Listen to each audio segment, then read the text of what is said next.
வணக்கம் நண்பர்களே, நீங்கள் பார்த்துக் கொண்டிருப்பது சங்கச் சக்கரம். இன்று நாம் காணப்போகும் தகவல் உலகின் அதிவேக அழகான ஆனால் அத்தனை ரகசியங்கள் கொண்ட ஒரு உயிரினம் பற்றித்தான்.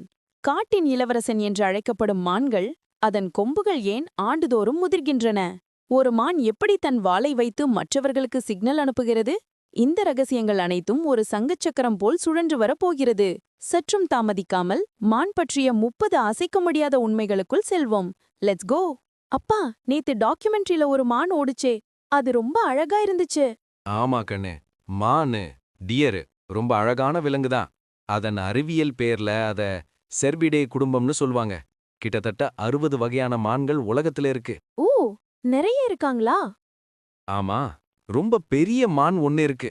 அதுக்கு பேரு மூஸ். குட்டியா ஒரு மான் இருக்கு, அதுக்கு புடுன்னு பேரு. அவ்வளவுதான். அப்பா, மான் தலையில மட்டும் ஏன் கிளை கிளையா இருக்கு? அதுதான் கொம்பா? ஆமா, அதுதான் கொம்புகள், ஆண்ட்லர்ஸ். ஆனா ஒரு ரகசியம் சொல்லட்டுமா? சொல்லுங்க. பெரும்பாலும் ஆண்மான்களுக்கு மட்டும்தான் கொம்புகள் முளைக்கும். ஆனா ரெயின்டியர்னு ஒரு மான் இனம் இருக்கு. அதுல ஆண் பெண் ரெண்டுக்குமே கொம்பு இருக்கும். அப்ப பொண்ணுங்களுக்கு ஏன் மத்த மான்கள்ல கொம்பு இல்ல? அது இயற்கை. இன்னொரு விஷயம், இந்த கொம்புகள் வருஷம் உதிர்ந்து போயிடும், அப்புறம் புதுசா முளைக்கும். முளைக்கும்போது வெல்வெட் மாதிரி மென்மையான தோலார் மூடியிருக்கும். மான் ஏன் அங்கே இங்கே பாத்துட்டே இருக்கு? மானுக்கு காது கேட்கும் திறனும் வாசனை மோப்ப சக்தியும் ரொம்ப அதிகம். ஆனா அதோட பார்வை கொஞ்சம் பலவீனமா இருக்கலாம். மான் என்ன சாப்பிடும்? அது புலியை போல கறி சாப்பிடுமா? இல்ல, மான் ஒரு தாவர உண்ணி. அது இலைகள், புற்கள், பழங்கள், தளிர்கள் மட்டும்தான் சாப்பிடும். ஓ, அப்படியா?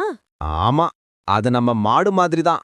சாப்பிட்டத அப்படியே முழுங்கிட்டு அப்புறம் சாவகாசமா உட்காந்து மறுபடியும் வாய்க்கு கொண்டு வந்து அசை போடும். மான் குட்டி பிறக்கும்போது எப்படி இருக்கும்? மான் குட்டிகளுக்கு பிறந்ததும் உடம்புல அழகா வெள்ளை நிற புள்ளிகள் இருக்கும். வளர வளர அது மறைஞ்சிடும். ஒரு சமயத்துல 1 அல்லது 2 குட்டிகள் தான் பிறக்கும். புள்ளிகள் எதுக்கு? அதுதான் பாதுகாப்பு. புலி சிங்கம் கண்ணுக்கு தெரியாம புற்களுக்கு நடுல மறைஞ்சு படுத்திருக்கும். இந்த புள்ளிகள் அதை மறைக்க உதவும். அதனாலதான் தாய்மான் கூட குட்டிய தடவி சுத்தம் செய்யாது. வேட்டையாடும் விலங்குகளுக்கு வாடத் தெரியாம இருக்க. Super idea. ஆமா, மான் கிட்டத்தட்ட 10 முதல் 20 வருஷம் வரைக்கும் காட்டுல வாழும். மான் ஏன் வேகமா ஓடுது? புலி, ஓநாய் மாதிரி வேட்டையாடும் விலங்குகள் மான துரத்தும். அதனால மான் தன்னை பாதுகாத்துக்க ரொம்ப வேகமா ஓடும். அதுக்கு நீளமான கால்கள் இருக்கு. அது ஓடும்போது மத்த மான்களுக்கு எப்படி சொல்லும்? அது ஒரு ரகசியம் செய்யும். ஏதாவது ஆபத்துனா தன்னோட வார மேல தூக்கி நிக்கும். வாலில அடியில உள்ள வெள்ளை நிற பகுதி மத்த மான்களுக்கு ஒரு எச்சரிக்கை மாதிரி தெரியும். ஓஹோ. இந்த மான்கள் காட்டுல உள்ள விதைகளை ஒரு இடத்துல இருந்து இன்னொரு இடத்துக்கு கொண்டு போய் சேர்க்கறதுலயும் உதவி செய்யுது. அதனால மான் நம்ம காட்டுக்கு ரொம்ப முக்கியமான விலங்கு. மான் ரொம்ப நல்ல விலங்கு அப்பா. அவ்வளவுதான் நண்பர்களே. காட்டுக்குள்ள ஓடி விளையாடும் மான் பற்றிய இத்தனை ரகசியங்களும் உண்மையிலே ஒரு சங்கு சக்கரம் போல் நம் மனதை திகைக்க வைத்திருக்கும் என்று நினைக்கிறேன். மானுக்கு கொம்பு முளைக்கிறது அப்படின்னு சொல்லுவாங்க. ஆனா அது வருஷம் புதுசா முளைக்கும் என்ற இந்த தகவல் உங்களுக்கு புதுசா இருந்ததா? அப்படின்னா கமெண்ட்ல இந்த எமோஜிய போடுங்க. இந்த வீடியோ உங்களுக்கு பயனுள்ளதா இருந்தா மறக்காம லைக் பண்ணுங்க. உங்க நண்பர்களுக்கும் இந்த தகவல்கள் போய் சேர ஷேர் பண்ணுங்க.